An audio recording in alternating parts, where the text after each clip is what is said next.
Well, hey, folks, and welcome to a special edition of the Texas Titans podcast.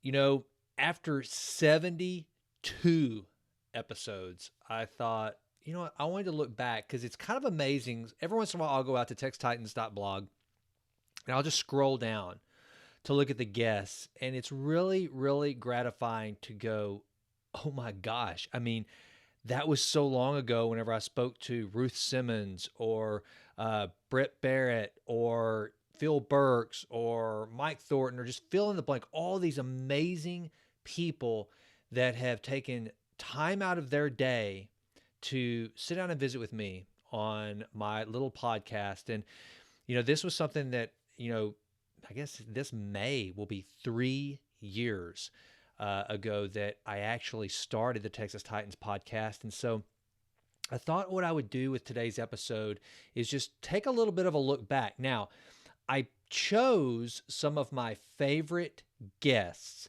but that's not to say they are the only ones that could have been in this episode.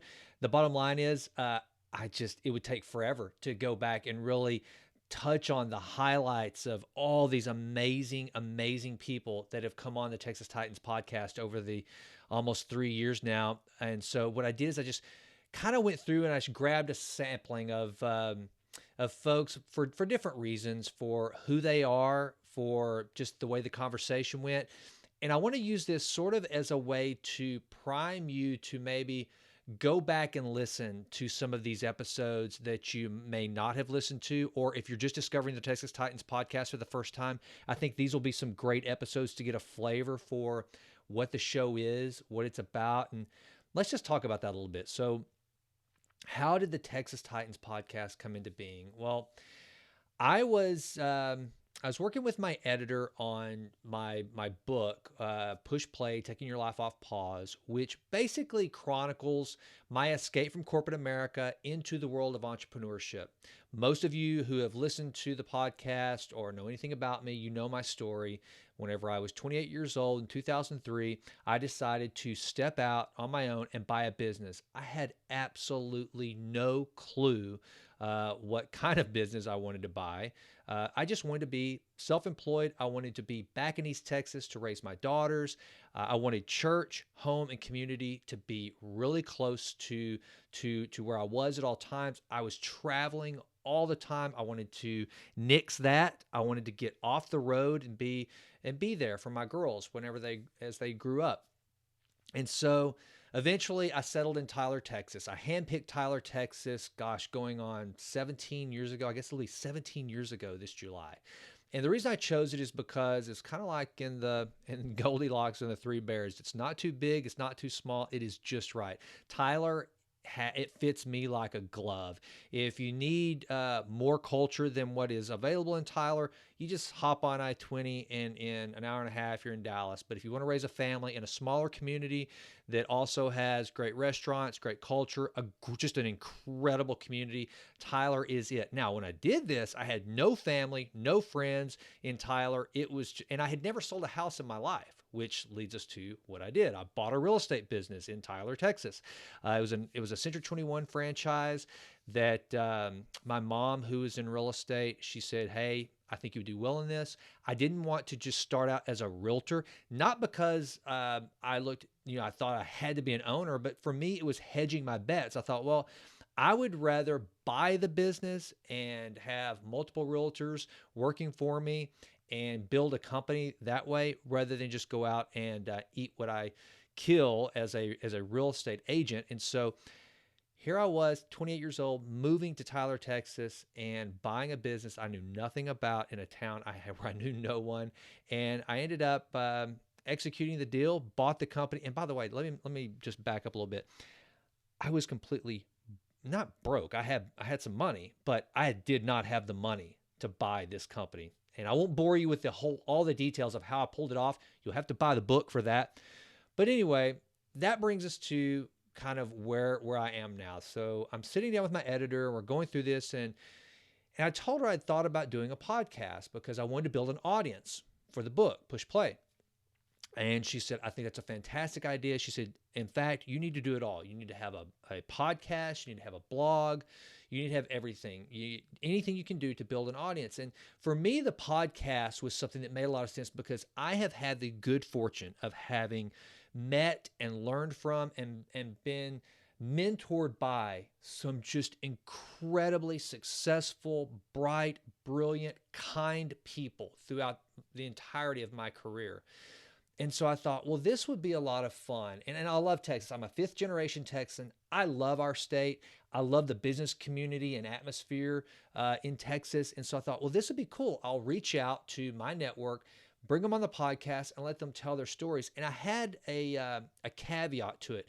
I would not limit it only to the big names that everyone had heard of. I know some celebrity people, and some of the people that have come on the podcast are those types of people that, best-selling authors, Medal of Honor winners, some really, really cool, accomplished people.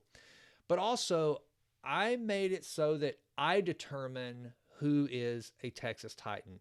A great example is Willie Baronet, a professor at SMU who started the We Are All Homeless program in Dallas. And what Willie does is he goes and he buys the signs from homeless people as a way to show them that they have the one thing they have, that sign that they're very personally attached to, that it is of value. And he collects these and he creates art exhibits all over with these signs. And so to me, that's a guy that's a Texas Titan. He's doing something that you're not going to see on national news probably, although Willie's project, you may actually see that on national news one day since it's actually he made a film that you can get on Prime. But nevertheless, that's someone that I wanted to profile as what I thought was a Texas Titan. And so through that's how the show started. And for me, it was kind of a passion project.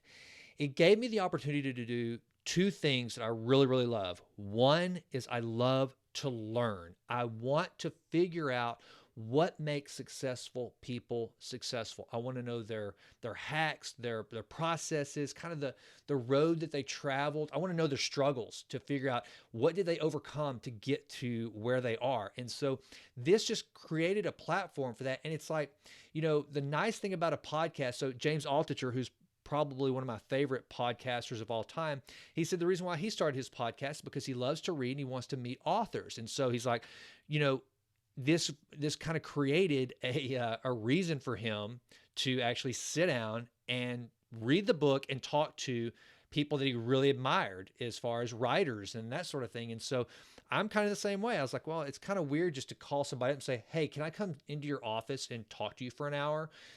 That's just weird. But if you have a podcast and they're kind enough, you can say, hey, I would love to have you on the Texas Titans podcast. And most people, my success rate has been much greater than the averages. So what you'll find out is when you start a podcast and it's going to be an interview format, for the most part, about 20% are going to say yes, 80% are going to say no to coming on your show. I've had very few people say no. I have had people say no. No, Jason, I don't have the time. Or they're very kind about it.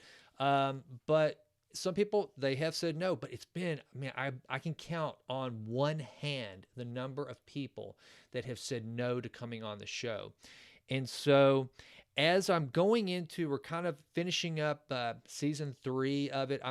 There's some different things I want to do with the show. And that's why there's been kind of a lag, not to mention we've had COVID and we've had the worst winter storm in 100 years, but that's not really an excuse. I could have put out some episodes, but I wanted to kind of revamp some things and figure out kind of where I'm going to go with this going forward.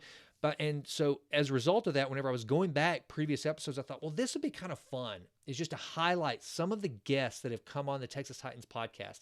And so before I do that, if you have been a guest on the show, let me just say right now, thank you. Thank you, thank you, thank you so much. Because one of the things in the emails that I send as we go back and forth whenever I invite someone on the show or we're talking about getting ready to do the interview, I always try to mention that I understand that time is the most valuable, non-renewable resource any of us have. And the fact that so many of you have been willing to give some of that non-renewable resource to me and this audience, I could not be more grateful. Thank you.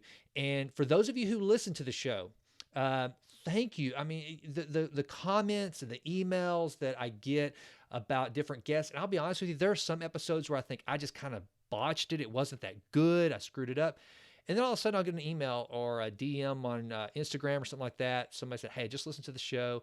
That was one of my favorite episodes. So it's kind of crazy, but here's the deal. The success or failure of the show, in my opinion, the failures are all on me. I'm the one that can screw it up because the show is only as good as the guests that I have, and I have great guests on the Texas Titan podcast. Every single one of them, without fail, in my opinion, has been a great conversation. And so they've done their part. If it's ever a crappy episode, that's on the host as far as I'm concerned. But I think by and large, we've put together a pretty good catalog of episodes. And I'm proud of the podcast. I'm proud of what we've done. And so with that, let's just go through some of the conversations. I'll kind of give you a little bit of the backstory on how I chose the guest and what it was like and what they were like as far part of the process. And then I hope if you haven't heard the episode that I mentioned, then you'll go back and you'll check it out. So let's see. Here's who I've got first. Wade Myers. Okay. So Wade Myers is a private equity investor over in Southlake, Texas, and is probably one of the most admired investors, not just in the state, but in the entire country. And he's right here in the state of Texas. And we didn't even get to cover this in the podcast, which shame on me because the mutual friend that introduced us, that was one of his, that's where he met Wade, but he has the Lion's Den, which is essentially a Christian investors group. It's a VC group that comes together and they invest in businesses. And the cool story here with Wade Myers is whenever he had some guys come in to the Lion's Den to pitch the screenplay or the movie, which turned out to be, I can only imagine, the story of Mercy Me, which became an incredibly successful film. Now, Wade, as the host of the Lion's Den, doesn't always, and in fact, from what I understand, rarely invests in the pitches that are coming in of the investors, which this is kind of like a Shark Tank type environment. You know, it's a group of folks that are trying to get businesses launched.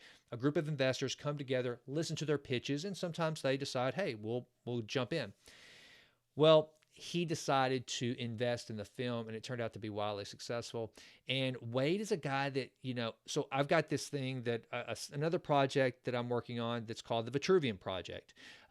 Please check that out and subscribe to the newsletter, the vitruvianproject.com. There's actually on the end of every episode of the Texas Titans podcast a little tag for that. And Wade Myers kind of encompasses what I have in mind as the Vitruvian individual, which is a person who is very well-rounded, perfectly proportioned as far as emotionally, physically, mentally, you name it. And that's who Wade Myers is. This is just a great guy. He's brilliant. He's a brilliant guy, Harvard educated, came from basically nothing. So he came up the hard way and just through brilliance, hard work, and dedication has become wildly successess. He's also, the dude probably bench presses, about 2 times my weight. I mean, and he's probably, I guess guessing Wade's probably about 15 years older than me, and I'm 46.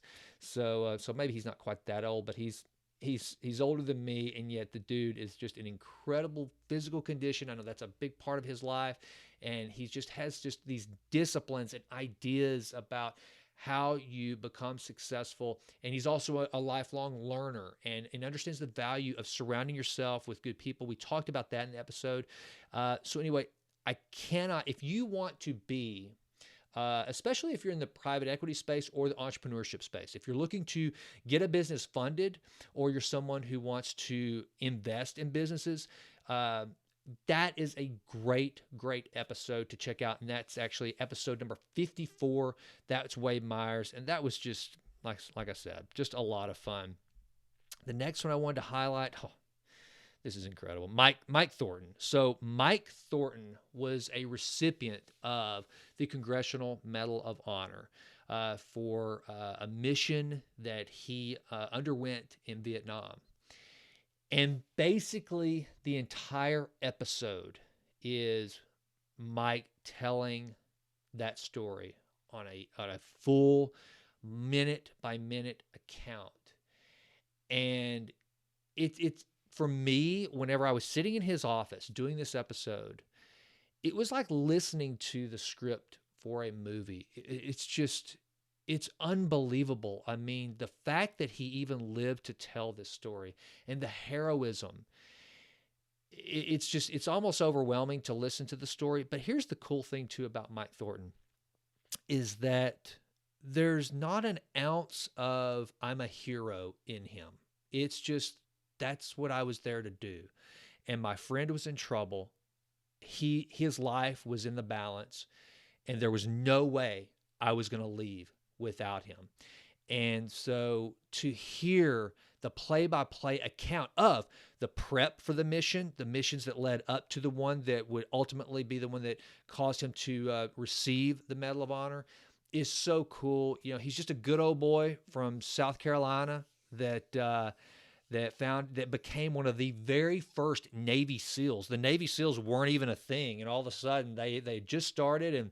And Mike is a Navy SEAL from way back, and it's kind of funny because we talked about it that whenever they started out, because now Navy SEALs, understandably so and rightfully so, are like celebrities because they're just such elite special force individuals. It's crazy. But Mike was one of these first guys. He said, these guys today, they do some crazy stuff, but at least now they monitor their health a little better as far as the actual commanding officers. He said, back in the day, if you were a Navy SEAL, they just went through some brutal, brutal treatment as they were kind of figuring out the program. And let's face it, times have just changed.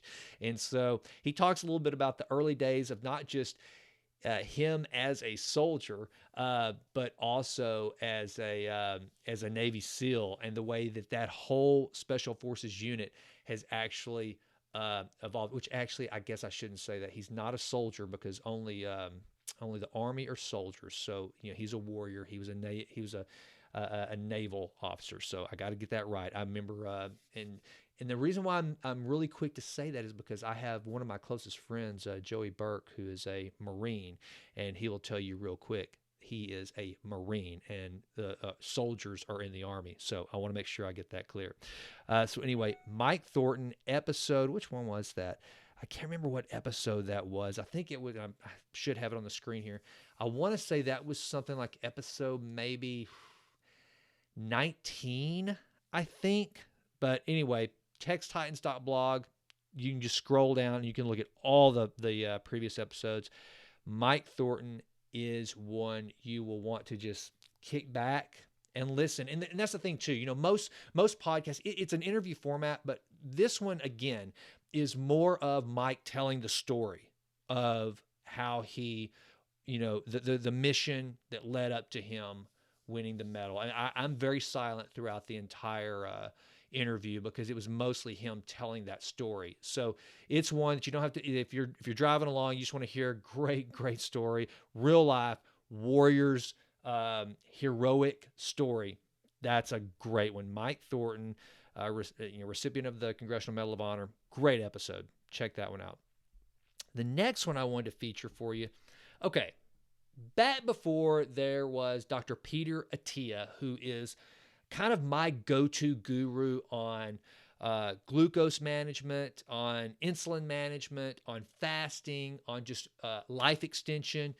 Peter Attia, if you're listening to this podcast, then you probably at least have heard of Peter Attia and seen his work. He's kind of become the physician who has really branded himself as someone who understands life extension and glucose and insulin management, and fasting and that whole thing, which is, very popular right now, and for good reason. I'm a believer. I'm an intermittent faster, and a lot of the things that I do are the result of the things I've learned from Peter Attia. Well, before Peter Attia and all these other people that were talking about fasting, Thomas DeLauer and all those guys, there was Michael Eads, Dr. Michael Eads, who wrote the New York Times best-selling book, Protein Power, which essentially is a book that is all about insulin management.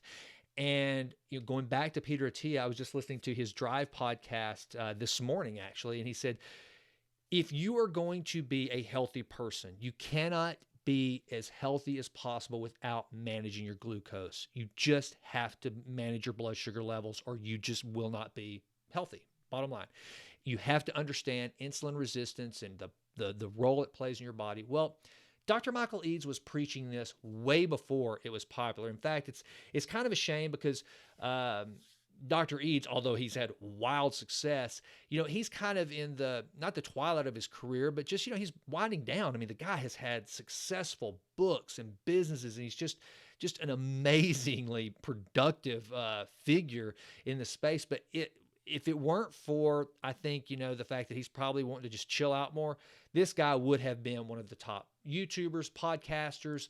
It's amazing the things that he could still do. And he actually advises people. As a matter of fact, a good example. So one of my favorite podcasters and authors that most every one of you, I'm sure, have heard of is Tim Ferriss. Well, Dr. Eads actually advised Tim Ferriss on his book, The 4-Hour Body. And it's funny because I was watching Tim Ferriss's, I think it's like his most viewed YouTube video ever, which of all things is him cracking or removing the shell from a boiled egg without having to peel the shell. It's out there. Go Tim Ferriss, boiled egg. You'll see it. I think it has like 7 million views. And he actually mentions Dr. Eads in that video. Well, Dr. Eads came on the program. His son, Ted, and I went to business school together. And so I was fortunate enough to have that connection. And he was so kind. He was out in Santa Barbara. And he said, sure, as long as we can do it, distance, and I've got pretty poor internet connection, I'm happy to do it, Jason. And so we had an incredible conversation about all the things that, I'm kind of obsessed with. I'm a fitness junkie. I love, that's again, going back to the Vitruvian Project, that's the whole idea behind that is just, I believe that if I can create the absolute best version of myself, that will in turn help my community, my family, and everyone around me. Me being the best me, the fruit of that will spill over and help the world around me. And so that's what I try to do. And so I was like a kid in a candy store. And when you get to sit down with somebody like Dr. Eads, who has put so much of his medical practice and study on this topic, you can't help but walk away feeling a little bit more educated. So I highly, highly encourage you to do 2 things on this deal. One, go pick up the book Protein Power that he and his wife wrote. It's a reference book. It's not just a sit down and read. It's kind of like the Plant Paradox or something like that. You don't want to just sit down and just read through it. It's not that kind of book. It is a reference book, and it is absolutely imperative that you understand the role insulin plays in your body as you try to reach peak performance and peak health. And that's what the book is. It's a playbook on how to manage your insulin properly. I think it's a much deeper dive than, back whenever the whole high fat, no carbs, Atkins type diets were coming about.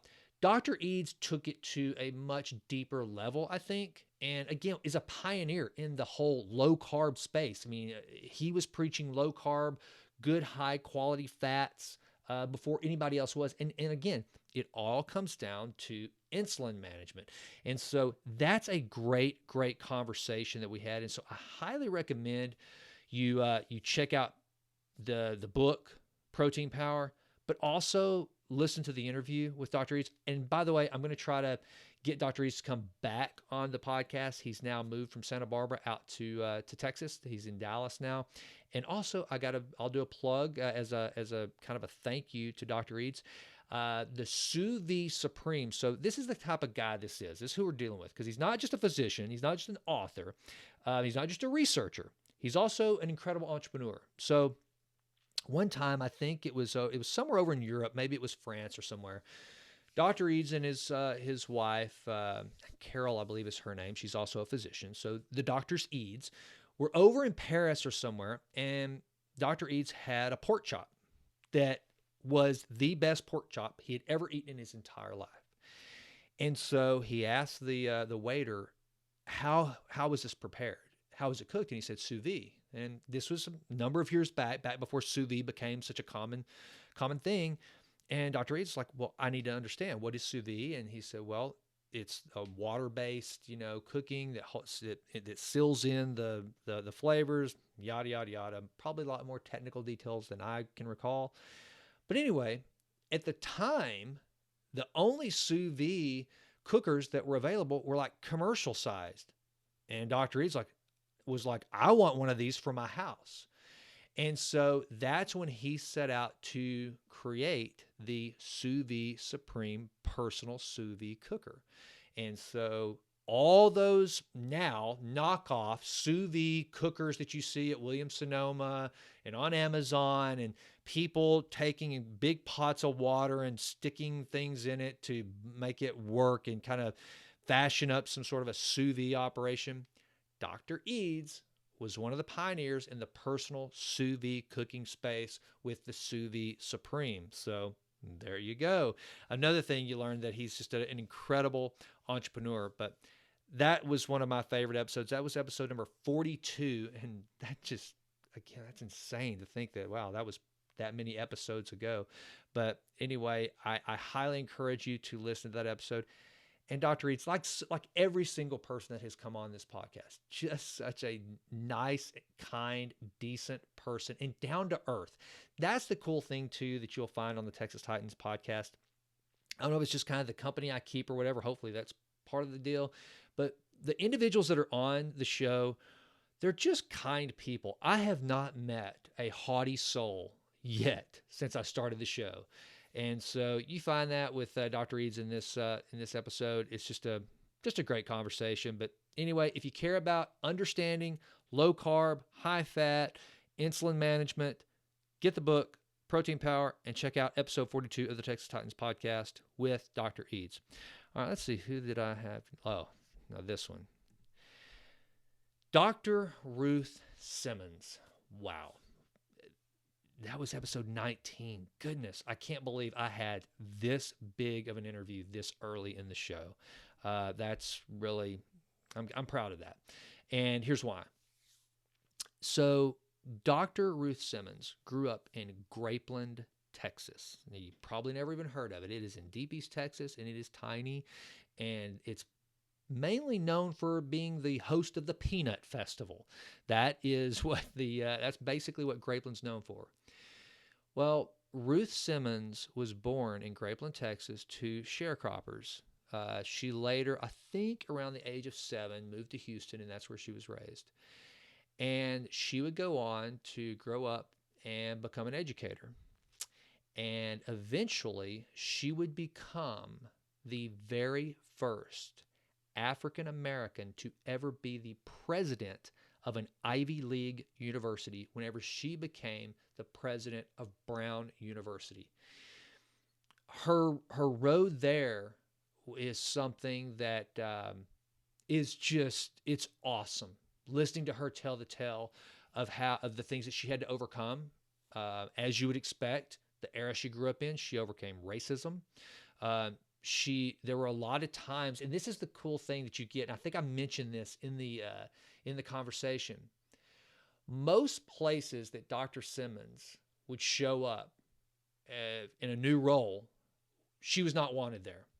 In fact, or either she wasn't wanted there or she wasn't quite qualified based on what they had asked for, but she took the role and she put her head down and she busted her tail, and she would succeed to the point where she would move up every time. And one of the things that really struck me and also brought about some of my naivete, and it's one of my favorite parts of the whole conversation.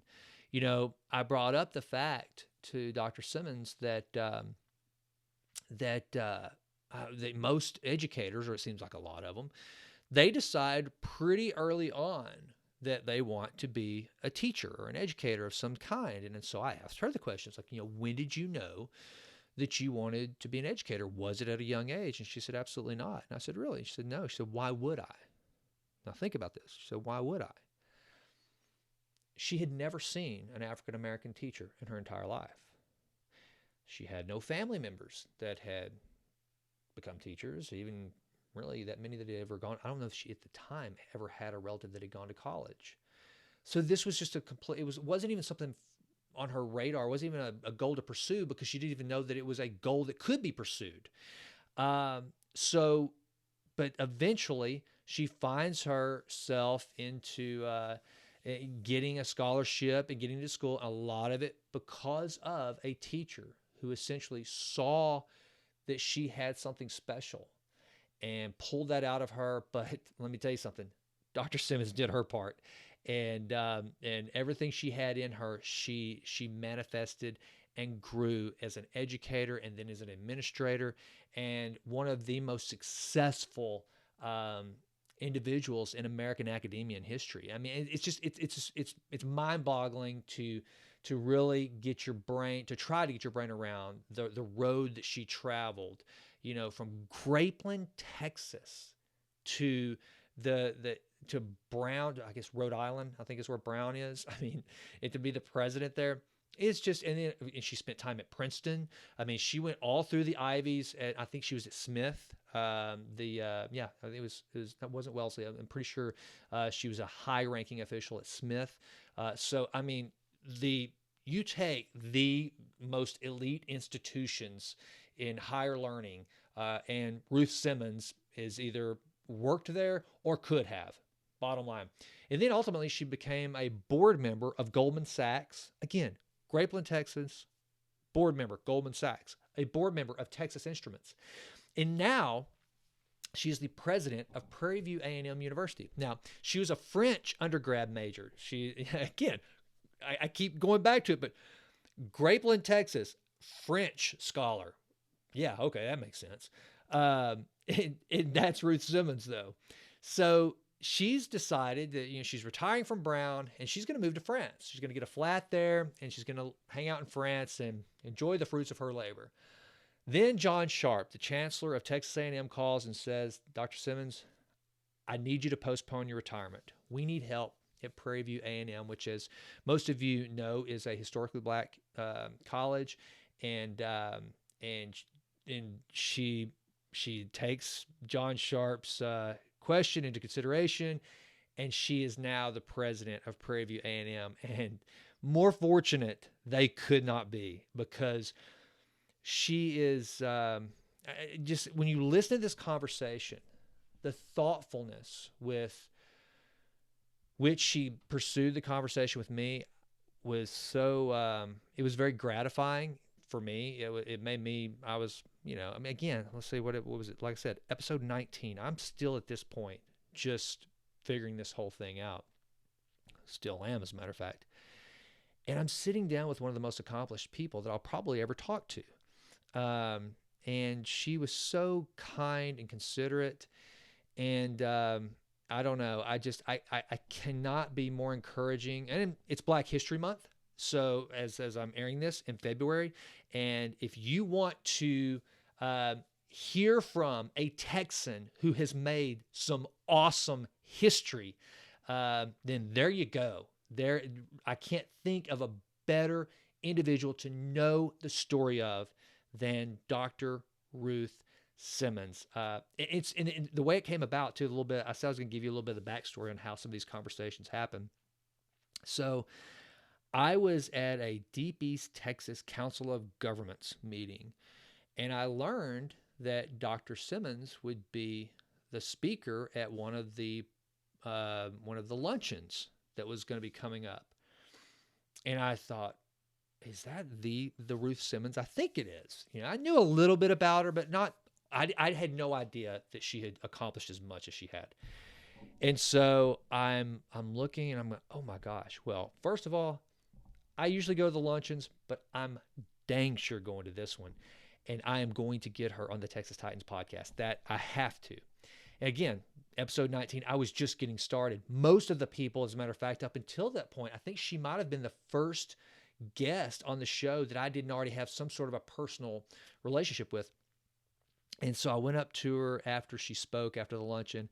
I said, Dr. Simmons, I said, I started this new podcast, the Texas Titans podcast, and I would be so honored if you would be on it. And she said, yes, of course. And she pointed me to her assistant.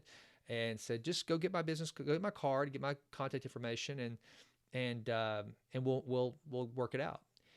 And so that eventually happened, and it took a little bit of time, but this was one of those episodes, this was a very pivotal moment in the podcast where I thought, okay, people are taking this seriously, and if they haven't up to now, you cannot listen to a guest like Ruth Simmons and not realize that this is a real thing. This isn't just Jason going around and asking his buddies if they'll get on and talk about sports and, whether or not Tom Brady's the greatest quarterback of all time or whatever.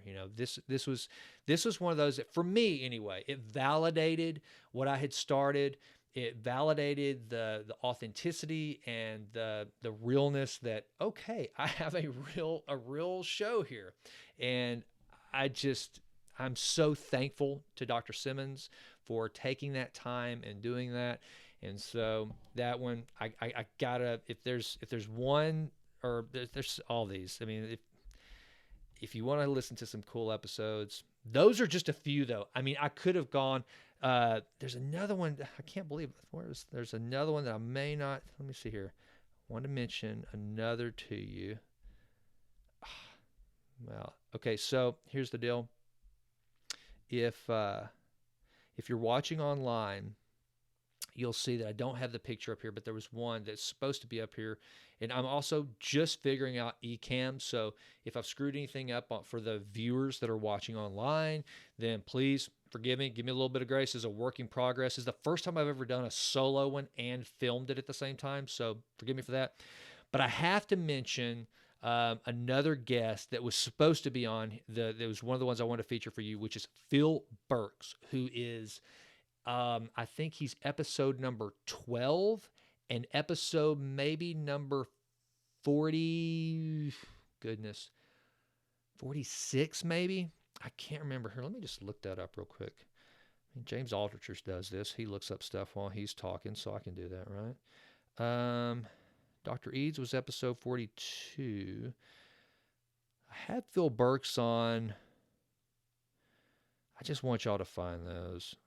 I mean, well, I don't want to waste too much time here looking this up for you, but it, see, this is whenever having a producer would be real handy. Well, darn it, again, just go out to TexTitans.blog and find both the first and the second episode with Phil Burks. So who's Phil Burks? Phil Burks is in every way the essence of what a real entrepreneur is. It's a pull yourself up by the bootstraps,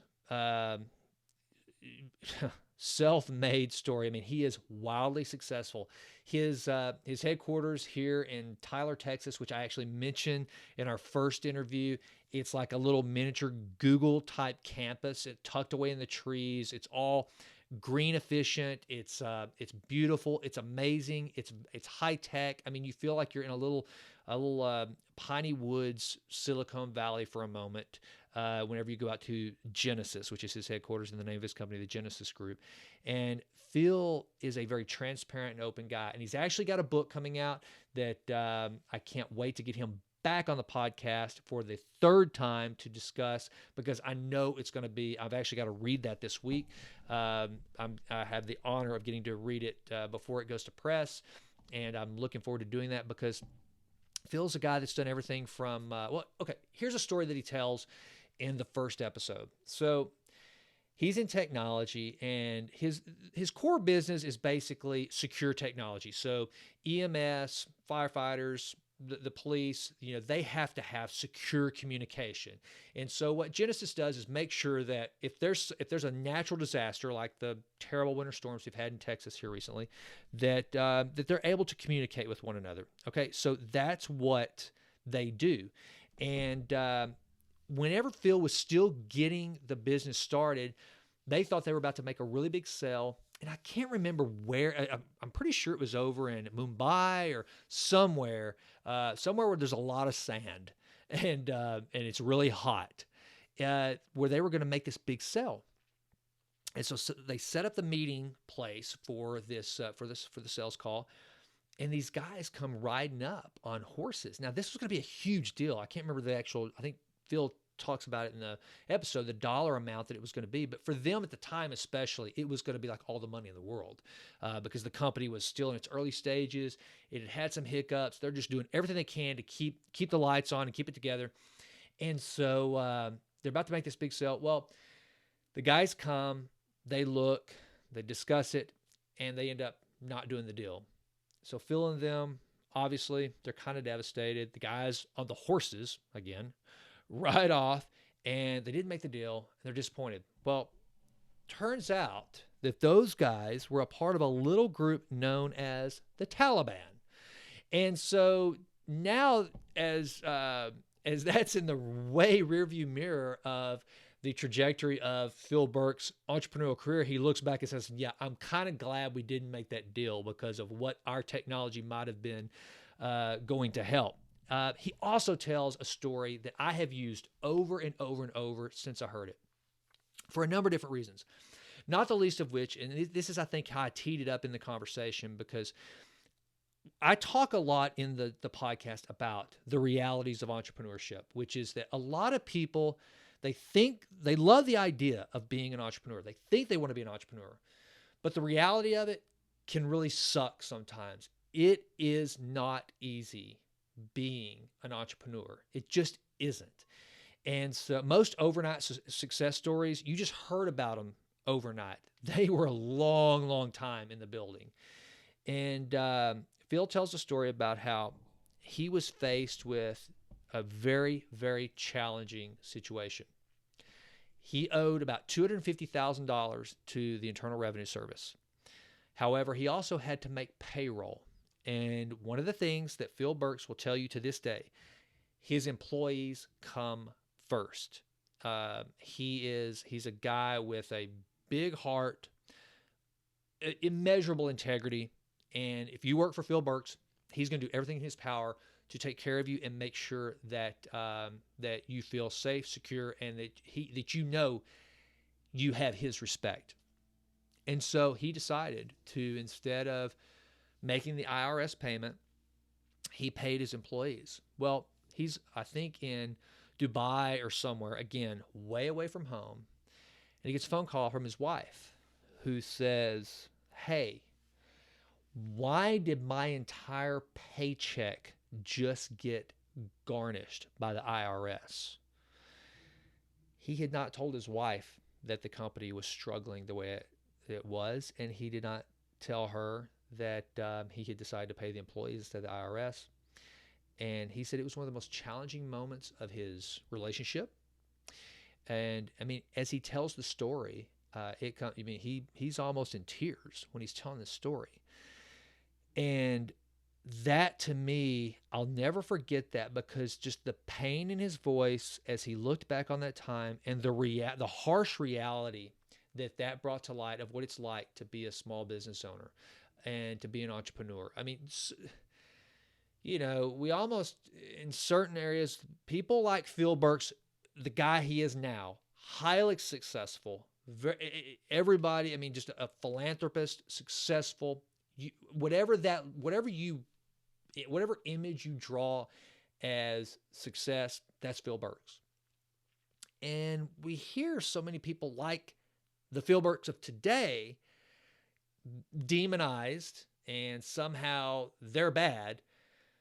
But the people that say those things and cast those arrows, they weren't there whenever Phil Burks was making those really hard decisions that could have left him penniless, broke, almost a shattered relationship as a result of this. And so just to hear that and get that understanding, Phil Burks, he's just an incredible storyteller and about the realities of business and what that means. And just an incredibly tech savvy guy too. So it's always fun to talk to him about technology and being up to date on what's happening and what's coming. And now his big deal is, and the thing that Genesis is really crushing it in, is drone technology, and using drone implementation and tech for EMS, again, or first responders and disaster relief.